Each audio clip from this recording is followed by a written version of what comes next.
submit your package. What is that package? That package is going to, of course, have your income. It's going to have your taxes. Most definitely, it's going to have your floor plan.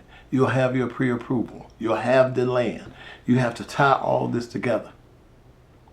And then you have to submit it to the bank, along with the credit score. All of the things that we talked about. But number 8, you're submitting your package to the bank. Now that all ties in. It's going to take that bank anywhere from 30 to 45 days if you're dealing with certain underwriters, certain banks, to tie that package up. But you got to have all those things set for your final approval. So look at that. Take a look.